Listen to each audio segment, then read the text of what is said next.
कीटकांचे वर्गीकरण. कीटकांचे वैशिष्ट्य. कीटकांना 4 पेक्षा जास्त पाय असतात. कीटक अंडी घालतात. कीटक कोणकोणते आहेत?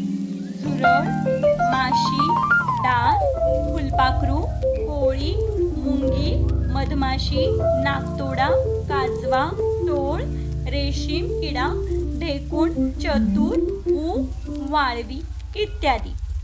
अन्नाचा साठा करून ठेवणारे कीटक कोणते? मुंगी आणि मधमाशी. उपद्रवी कीटक माशी, डास, मुंगी, मधमाशी.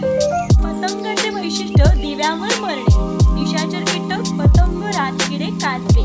काजवा चमचमणे. परागीभवनामध्ये सर्वात मोठा